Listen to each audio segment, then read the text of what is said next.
Hello မင်္ဂလာပါ Teacher Marina ပါဒီကနေ့ကကျမတို့ကျောင်းရဲ့ first day of school ဖြစ်တယ်။ဒါကြောင့်တစ်နှစ်တာလုံးအတွက်ပြင်ဆင်မှုတွေလုပ်နေရင်းနဲ့ကျမရဲ့မိတ်ဆွေဆရာမတွေအတွက် classroom materials တွေဒီ classroom supplies တွေပြီးတဲ့အခါမှာတန်းနဲ့မှာထားတဲ့ stationeries တွေကိုကလေးတွေကိုဘယ်လိုစနစ်တကျအသုံးပြုခိုင်းပြီးတော့မှသုံးပြီးတဲ့အခါမှာလည်းစနစ်တကျပြန်လည်ထားတတ်အောင်ဘယ်လိုသင်ပေးမလဲဆိုတဲ့ဟာကိုအနေငယ် tips လေးဝေမျှပေးချင်ပါတယ်။ဒီပြီးခဲ့တဲ့နှစ်ကတော့ကျမက grade 5 homeroom teacher အနေနဲ့တာဝန်ထမ်းဆောင်ခဲ့တယ်ဒါပေမဲ့ဒီနှစ်မှာတော့ကျမကဒီ lower elementary ကလေးတွေအတွက် science နဲ့ creative arts ကိုသင်ပေးရမှာဖြစ်ပါတယ်ဒါကြောင့်မလို့သူတို့ဒီကျမရဲ့ science နဲ့ creative arts အခန်းကိုဝင်လာပြီးဆိုလို့ရှိရင်သူတို့ကပစ္စည်းတွေသုံးပြီးတော့မှမသိမ်းတာပစ္စည်းတွေပျောက်သွားတာပျက်စီးတာတွေဖြစ်တတ်တယ်ပေါ့နော်ဒါတွေကဖြစ်လာနိုင်တဲ့အခြေအနေတွေကိုကျမတို့ကကြိုတင်စဉ်းစားပြီးတဲ့အခါဒီလိုဖြစ်လာတဲ့အခါမှာကျမတို့ဘယ်လိုမျိုး respond လုပ်မလဲဒီလိုမဖြစ်လာအောင်ဘယ်လိုကာကွယ်မလဲဒီလိုအချက်ကလေးတွေကိုစဉ်းစားပြီးတဲ့အခါမှာကျွန်မတစ်နှစ်တာလုံးအတွက်ပြင်ဆင်ထားလေးတာရှိပါတယ်ဒါကြောင့်ပြင်ဆင်ထားတဲ့စနစ်ကလေးကိုပြန်လည်ပြီးတော့မှဝေမျှပေးချင်ပါတယ် okay ဆိုတော့ဒီကနေ့မှာကျွန်မပြင်ဆင်ထားတဲ့ rules လေးကိုနည်းနည်းတူတူလေးနဲ့ရှင်းရှင်းလေးကိုဖော်ပြထားပါတယ်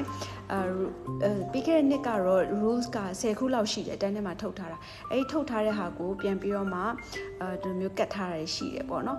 ဒါပေမဲ့ rules တွေများတဲ့အခါမှာကလေးကတစ်နှစ်လုံးဆိုလို့ရှိရင်သူတို့များများမမှတ်မိနိုင်ဘူးဒါပေမဲ့ဒီနှစ်ကတော့ rules တွေကိုများများမထားပဲနဲ့ဒီနှစ်တစ်နှစ်လုံးအတွက်ကျွန်မ rules ထုတ်ထားတာက4ခုပဲရှိရပေါ့နော်4ခုမှာဆိုလို့ရှိရင်နံပါတ်1ကကြတော့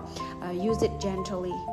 ပြီးတော့နံပါတ်2က put it back နံပါတ်3 clean your space နံပါတ်4 ask first ဆိုတော့ဒီ4ခုကိုကျွန်မက poster အကြီးကြီးနဲ့ print ထုတ်ပြီးတဲ့အခါကျလို့ရှိရင်အခန်းရဲ့ရှေ့မှာကျွန်မကတ်ထားတယ်ကတ်ထားပြီးသလိုပဲနံပါတ်1ဖြစ်တဲ့ use it gently ပေါ့နော်ဒါကိုသုံးတဲ့အခါပစ္စည်း materials လေးတွေထားတဲ့နေရာတွေတိုင်းမှာကျွန်မက poster နည်းနည်းသေးသေးလေးပြန်လုပ်ပြီးလို့ရှိရင်အဲ့ဒါလေးတွေကိုကတ်ထားလိုက်တယ်အဲ့ဒီခါကျတော့သူတို့ကဒီပစ္စည်းသွားယူရမယ်ဆိုလို့ရှိရင်ဒီနားမှာမြင်တဲ့ဒီ reminder လေးကိုသူတို့မြင်ပြီးတဲ့အခါကျလို့ရှိရင်သူတို့ဒါကိုကောင်းကောင်းမနဲ့တေချာကန်အတွက်အသုံးပြုတတ်ဖို့ဆိုသူတို့ပြန်ပြီး remind ဖြစ်တယ်ပေါ့နော်ဆိုတော့နောက်တစ်ခုကကြတော့ put it back အဲ့လိုပဲဒီကျွန်မရှေ့မှာဆိုလို့ရှိရင်သူတို့ရဲ့ pens pencils markers တွေ color pencils တွေ scissors တွေ rulers တွေဒီ supplies တွေဒီ stationeries တွေထားတဲ့နေရာရှိတယ်ပေါ့နော်အဲ့ဒီ corner မှာဆိုလို့ရှိရင်လည်းကျွန်မ put it back ဆိုတဲ့နေရာ sticker လေးကိုကတ်ထားတယ်ပေါ့နော်အဲ့ခါပြီးတော့မှသူတို့ကိုပြောတဲ့နေရာတိုင်းမှာပစ္စည်းတိုင်းမှာသူ့နေရာမှာသူ့ရဲ့အိမ်ရှိတယ်ပေါ့နော်ဒါကြောင့်မလို့ကိုသုံးပြီးတဲ့ဒီ markers တွေ scissors တွေ glues တွေ toys တွေဒါတွေကို box တွေ shelf တွေမှာပြန်ပြီးတော့မှတင်ထားပါဘယ်နေရာမှာတင်ရမလဲဆိုတာလည်းသိအောင်ကျွန်မက label လေးတွေကတ်ထားပေးတယ်ဒီနေရာဆိုရင်ဒါကတ်ကြီးဒီနေရာဆိုလို့ရှိရင်တော့ glue stick ဒီနေရာဆိုလို့ရှိရင်တော့scissors ဒီနေရာဆိုလို့ရှိရင်တော့ ruler ဆိုပြီးတော့မှ label လေးတွေကတ်ထားပေးတယ်အဲ့ label ကတ်ထားတဲ့အပြင်ကိုအဲ့ဒီ shelf ရဲ့အရှိမဆိုလို့ရှိရင်ကျွန်မကဒါကို clean up လုပ်ထားတဲ့ဟာကိုတပ်ပုံရိုက်ပြီးတော့မှ print ထုတ်ပြီးရအခါကျတော့အဲ့ဒါကိုပြန်ကတ်ထားတာကျွန်မဒီ clean up လုပ်ထားတဲ့ပုံစံအတိုင်းလေးကျွန်မလိုချင်တယ်ဆိုတော့ကျွန်မရဲ့ expectation ကိုကျွန်မပုံလေးနဲ့ပြထားတဲ့အခါကျကလေးတွေလာတဲ့အခါသူတို့ကြိုက်တာဘယ်လိုယူသုံးချင်သုံးလို့ရတယ်ဒါပေမဲ့ပြန်ထားတဲ့အခါမှာဒီပုံစံတိုင်းကိုပြန်လိုချင်တယ်ဆိုတဲ့ပုံစံကိုကျွန်မရဲ့ဒီ sticker လေးကတပ်ပုံလေးနဲ့ဖော်ပြထားတဲ့အခါကျတော့သူတို့ကဘယ်လိုပြန်ထားရမလဲဆိုတာကိုလည်းသူတို့သိတယ်ပေါ့နော်သိတဲ့အခါသူတို့အတွက်လည်း UP ပြန်ထားတဲ့အလေးချင်းကိုကောင်းကောင်း discipline ကို train လုပ်ပေးနိုင်တယ်လို့ကျွန်မအတွက်လည်းဒီလိုမျိုးပြန်ထားပြီးတော့ကျွန်တော်ဒီအခန်းမှာပျော်ရွှင်တဲ့အခန်းအနေနဲ့ကျွန်မအတွက်လည်းပျော်ရတယ်ပေါ့နော်ဒါကြောင့်မလို့ everything has a home ဆိုပြီးတော့မှသူတို့ကိုပြောပြပေးနိုင်ပါတယ်နောက်ထပ် tip တစ်ခုကကြတော့ clean up time ပေါ့နော်ကျွန်တော်တို့ clean up လုပ်ပါပြောပေမဲ့ lesson ဆိုတာက clean up ဒီ lesson တစ်ခုထဲမှာ clean up က part of the lesson ဖြစ်တယ်ဆိုတာကိုသူတို့ပြောပြပေးတယ် clean up လုပ်ပြီးမှတန့်ရှင်းလုပ်ပြီးမှကျွန်တော်တို့ရဲ့ lesson ပြီးတယ်ဆိုရင် routine ကိုကျွန်တော်လေ့ကျင့်ပေးရပေါ့နော်ဒါကြောင့် class မပြီးခင်3မိနစ်ကနေ5မိနစ်အတွင်းကကြတော့ clean up time သူတို့ထားပေးတယ်အဲ့အတွက်ကြောင့်မလို့သူတို့ကိုကြိုတင်သတိပေးတဲ့အခါကျလို့ရှင် bell တီးမှသူတို့ဝုန်းကနေအကုန်လုံးပစ်ထားပြီးမှတခြားနေရာထွက်သွားတာမဟုတ်ပဲね okay အတန်းကပြီးတော့မယ်နောက်5မိနစ်ဆိုပြီးတော့မယ်ဆိုကျွန်မက reminder သူတို့ကိုပြောပြလိုက်တယ်3 minutes left 5 minutes left please return everything to its place ဆိုလို့ရှင်ကလေးကသူတို့ရဲ့နေရာကိုသူတို့ပြန်ပြီးတော့ထားဖို့အချိန်ရတဲ့အတွက်ကြောင့်သူတို့ထိထိရောက်ရောက်လှုပ်ဆောင်နိုင်တယ်ပေါ့နော်ပြီးတဲ့အခါမှာဒီနေ့မှာကျွန်မတခု လုပ်ဖို့ရအတွက်ရှိတာကကြတော့ကျွန်မ secretly choose လုပ်မယ်ကလေး3ယောက်ရှိတယ်ပေါ့နော် table checker floor checker နဲ့ materials checker ကလေးတွေဝင်လာပြီဆိုလို့ရှိရင်ကျွန်မဒီ3ယောက်ကိုတိတ်တိတ်လေး assign လုပ်လိုက်မယ်တခြားကလေးအကုန်လုံးကဘယ်သူက table checker လဲဘယ်သူက floor checker လဲဘယ်သူက material checker လဲသူတို့သိမှာမဟုတ်ဘူးအဲ့ဒီအချိန်မှာသင်ခန်းစာတစ်ခုလုံးလုပ်နေတဲ့အချိန်မှာကျွန်မကခုန assign လုပ်ထားတဲ့ table checker ကလေးလေးကကလေးတွေသုံးသမျှပစ္စည်းလေးတွေကိုသူ့တငယ်ချင်းတွေကိုသူက remind လုပ်မယ်ကောင်းကောင်းတန်းရှင်းလုပ်တော့သူများလုပ်ထားပြီးတဲ့ခါကျလို့ရှင်ဒါအော်ဒီနေရာတေချာလေး organize လုပ်တော့စပွဲပေါ်မှာတက်ရှင်းထားနေဆိုကျွန်မကအားလုံးကို announce လုပ်ပေးမယ်ဒီနေ့ table checker ကတော့အလုပ်လုပ်တာအရင်ကောင်းတယ်အဲ့လိုပဲ floor checker နဲ့ material checker ကလည်းသူတို့ရဲ့အတန်းထဲမှာကျွန်မစာသင်နေတဲ့အချိန်အတွင်းမှာသူတို့ဒီပစ္စည်းတွေကိုသူတို့တေချာလေးclean up လုပ်မယ် organize လုပ်နိုင်မယ်ဆိုရင်ကျွန်မကသူတို့ကို praise လုပ်ပြီးစာသင်ရင်းနဲ့လည်း praise တစ်ချက်လုပ်ပေးသလိုရှိမယ်နောက်တစ်ချက်ကကြတော့သူတို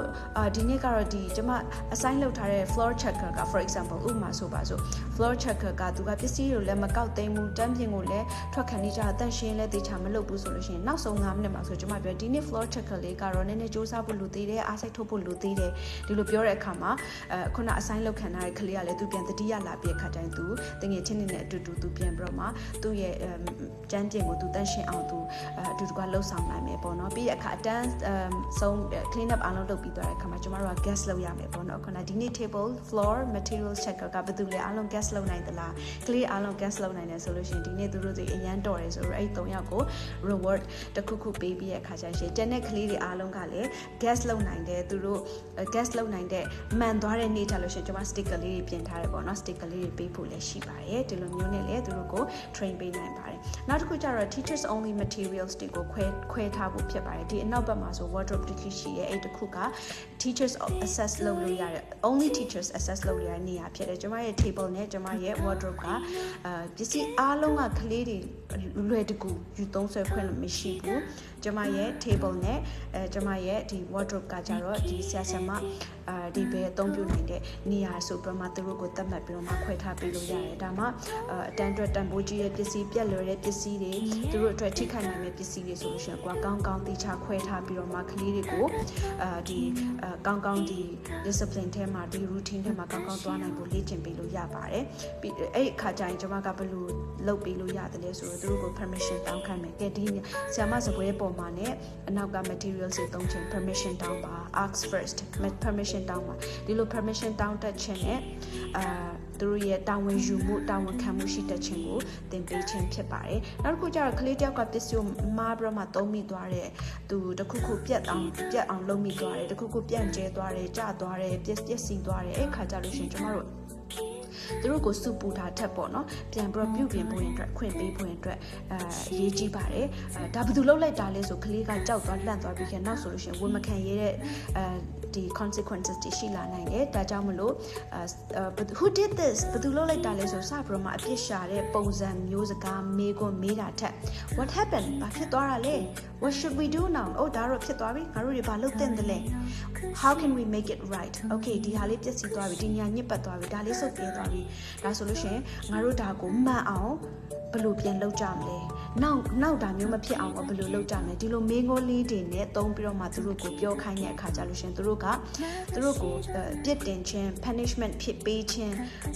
ထက်ကိုသူတို့ရဲ့တာဝန်ယူမှုတာဝန်ခံမှုကိုပို့ပြီးတော့မှသင်ပေးနိုင်ပါတယ်ဒီလိုမျိုးသင်ပေးခြင်းအပြင်လည်းအသက်တာတစ်လျှောက်လုံးကြီးသွားတဲ့အထိသူတို့ရဲ့စိတ်ထဲမှာဒီ discipline လေးတွေကအတန်းထဲမှာဖြစ်စေအိမ်မှာဖြစ်စေဒီစိတ်ဓာတ်လေးတွေဒီအပြုအမူလေးတွေကဆွဲသွားမှာဖြစ်ပါတယ်ဒါကြောင့်အရေးကြီးဆုံးကတော့ကလေးတွေကိုပစ္စည်းထိန်းသိမ်းရမယ်ဆိုတာကိုကြောက်အောင်ပြောပြီးတော့ကြောက်တရားနဲ့ဒါမလို့မထွက်ရဘူးအဲ့လိုမျိုးပြောတာမဟုတ်ပဲနဲ့ဒီပစ္စည်းတွေကိုလူတိုင်းအတူတူသုံးတာဖြစ်ပါတယ်အားလုံးအတူတူသုံးရမယ့်အရာတွေဖြစ်တယ်ဒါကြောင့်ကျွန်တော်တို့တယောက်နဲ့တယောက်လေးစားတဲ့အနေနဲ့ဆရာဆရာမတွေကိုလေးစားတဲ့အနေနဲ့အခန်းကိုတန့်ရှင်းလာလုပ်တဲ့အန်တီတွေကိုလေးစားတဲ့အနေနဲ့ဂရုစိုက်ရမယ်ဆိုတဲ့အဓိပ္ပာယ်ကိုသင်ပေးဖို့ဖြစ်ပါတယ်ဒါကြောင့်မလို့အတူချုံပြောရမယ်ဆိုလို့ရှိရင် rules ကိုအများကြီးမထားပါနဲ့ပြီးလို့ရှိရင်ဒီ rules အတိုင်းကိုနေ့စဉ် routine ဖြစ်အောင်လို့နေ့စဉ်လေ့ကျင့်ပေးမယ်ဆိုလို့ရှိရင်ကလေးတွေက classroom materials တွေကိုပို့ပြီးတော့မှတာဝန်ယူတက်လာမှာဖြစ်ပါတယ်ထို့အတူပဲဆရာဆရာမတွေကစီကန်းကိုသင်ပေးတဲ့အခါ firm ဖြစ်ဖို့လိုပါတယ်ဒီနေ့ကတော့ရပါတယ်မသိမ့်လည်းရတယ်နောက်နေ့ကျတော့သိမ့်ရမယ်ဆိုတာမဟုတ်ဘဲနဲ့လုံးဝ consistency ရှိနေပြီးတော့မှနေ့တိုင်းဒါက rules ဖြစ်တယ်ဒါက